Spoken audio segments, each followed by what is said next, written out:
So why would you want foreign currency? Why would you in Canada ever need an American dollar? Well, there's a couple reasons we demand foreign currency. The first is tourism, right? Perhaps you'd like to go to Disney World. You're going to need to trade your Canadian dollars for US dollars to go on vacation. So that's one reason we would need foreign currency. The second reason we would want foreign currency is for trade. We buy American products, Americans buy our products, so we have trade. And in fact, we can look at who our top trading partners are. So when it comes to exports, exports are when we produce the goods and sell to other countries. So we primarily export our goods to the US. You can see that the most of the exports go to the US. Then second is China, followed by Mexico, Germany, and Japan. Imports are when we buy goods from other countries. So the other country makes the product and we bring it into our country. So notice that our imports, where we get most of our goods, is also the US. That is why we've been looking all semester at what's happening in the US economy, because our economies are very closely intertwined. When they have a recession, we have a recession, and that's because we buy and sell a lot of each other's goods. They're our primary trading partner for both exports and imports. We can look at what it is we are importing and exporting. So you'll see the number one product we bring into the country is consumer goods, followed by automotive products. The number one thing we export to other countries, right? We know that living in Alberta, is energy products like oil. The second top thing we export is automotive products. Notice how these are the same thing. And that's because when we make a car, it crosses the border multiple times. So parts of the vehicle are made in one country, they're taken to the other, they're assembled. We have that. In addition, each company, like Toyota, for example, they might make one particular car, a Camry in one country, a Corolla in the other, and then both countries get the ability to buy them both. So we do a lot of trading of automotive products as well. We can look at our balance of trade. So when we look at the balance of trade, of course, we're comparing our exports and our imports. So to look at the balance of trade, we take exports, okay? For exports, the money is coming in, the goods are going out. Imports, the goods are coming in, the money is going out. So when we talk about a balance of trade, we're looking at where is the money flow. When you have a balance of trade that is a surplus, that means money is coming in, okay? If you have a balance of trade that is a deficit, that means that you are importing more than you are exporting, and that means that the money is leaving your country. So when we look at our balance of trade with our partners, we can see that with the US, we have a surplus. So they are buying more from us than we are buying from them. And this is one of the reasons that President Trump in the US has put tariffs on steel and delayed the new NAFTA agreement, right? Because he feels that it's an unfair balance of trade because the money is going into us in Canada and not to the US. Well, it's important to consider that while you may have a surplus in your balance of trade with one country, you're likely to have a deficit in a balance of trade with another. So if we look at our balance of trade with China, you'll see that there's a deficit. We buy more from China than they buy from us, so the money is going out of Canada. Now, in the past couple years, the US and Canada have expressed frustration with China. China has intentionally kept their exchange rate lower. So if their currency is cheaper, then that makes all of their goods cheap or easy for us to buy, right? We get a deal. And so we're likely to buy more, which is what's leading to this deficit in the balance of trade. We buy more from them because they're cheaper than they buy from us. The challenge with them keeping a low value to their currency is that makes the Canadian dollar very expensive. So then their people don't buy goods from us, which is why we have this deficit in our balance of trade. And part of the reason that the US is having a trade war and tariffs with China is because of what President Trump sees as that inequity with a large deficit in terms of their balance of trade. So we have to consider where the money is flowing. Do we have a deficit or a surplus? All right. So we were making a list of why we demand foreign currency. So we demand foreign currency because we like to travel and go on vacation. We trade. The third reason that we would demand a foreign currency is for financial investment. So where I have a graph here. So foreign direct investment. Okay, so when we buy stocks and bonds in Canada, some of those are US stocks and bonds, and so our Canadian dollars get exchanged for US dollars to buy things on US stock markets. That is in foreign investment.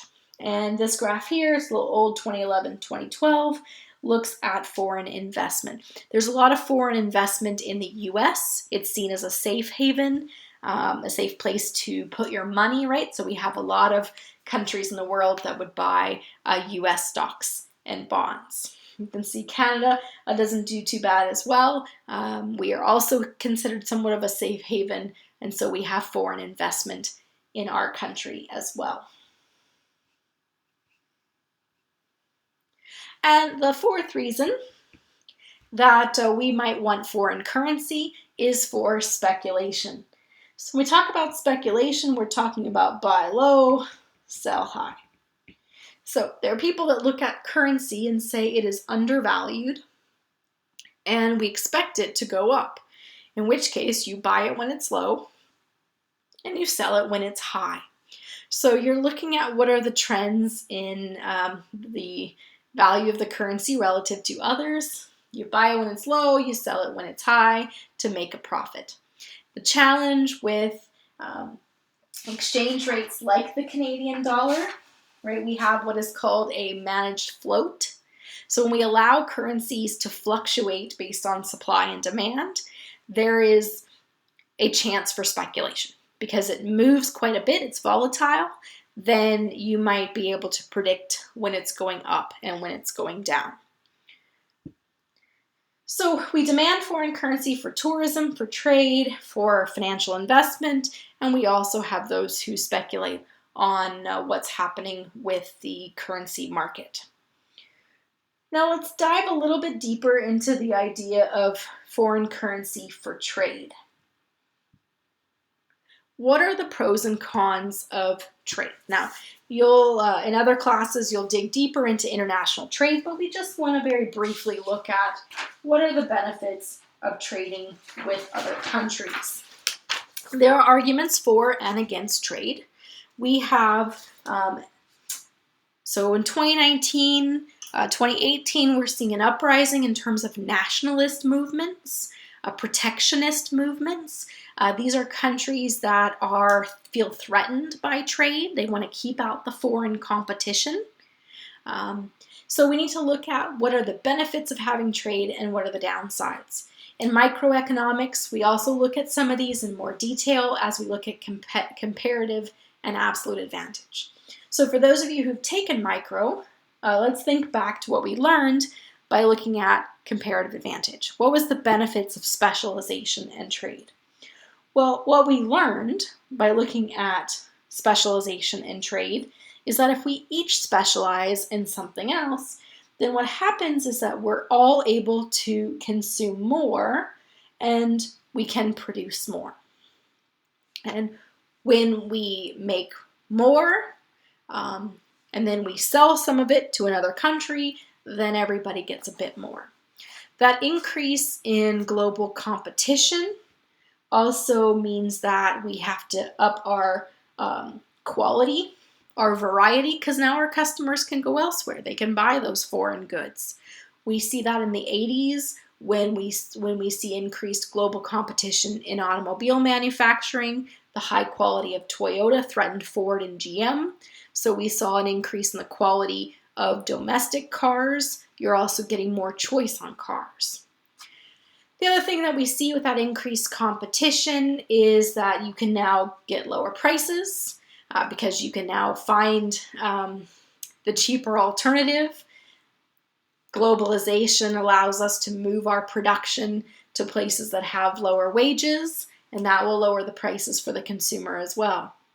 But what about the sweatshops? So if all the jobs are moving to where labor is cheap, aren't we just fueling or funding sweatshops and poor working conditions?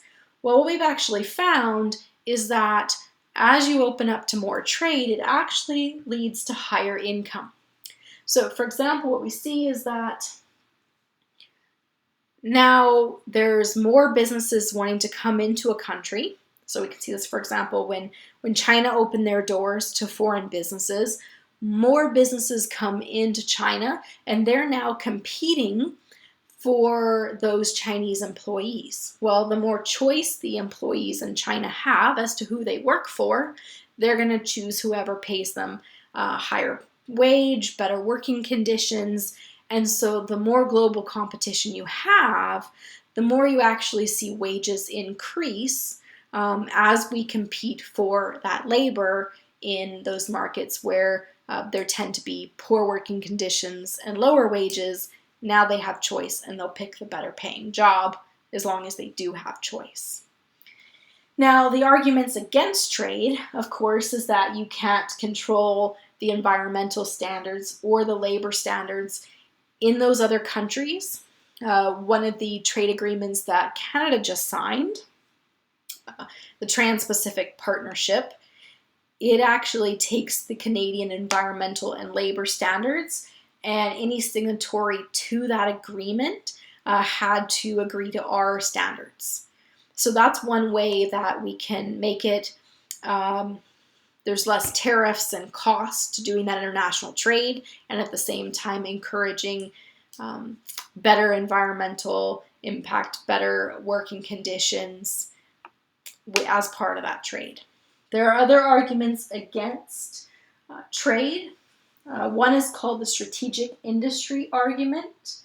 And this strategic industry argument says that we have strategic industries, important vital industries to our economy, that we can't outsource to other countries. So think about it.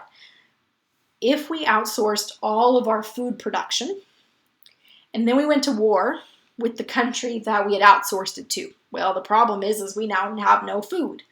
So the strategic industry argument says there are certain industries, oil, military, usually some amount of food production, are strategic. We need to keep them in-house so that we keep control over them and we're not beholden to some other country because we're completely dependent on them for those necessities. Another argument against trade is the infant industry argument, and this idea is to protect new and vulnerable industries from that foreign competition. So let's say we're trying to get our own industry, our own airplane production industry started. So what we're going to do is we're going to put high taxes on foreign airplanes being bought by Canadian Airlines in order to protect our new budding industry and to get it off the ground, right? Because at startup, there's lots of high costs and they can't produce as cheaply as those foreign competitors. So we protect them while they're new and vulnerable until they get established. This has been our argument, in fact, in the airline industry, because we have a couple of companies that are Canadian, and so how do we keep them producing here and competitive is we have to subsidize them or help them to be competitive because they can't be as cheap as those foreign competitors. Another argument against trade is the cultural identity argument. This says we need to protect our national identity.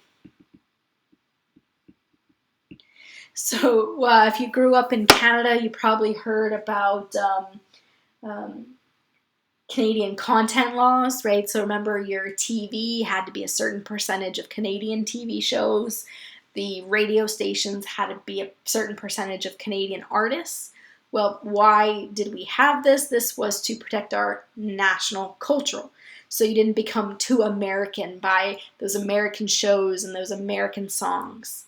We wanted to protect our national identity.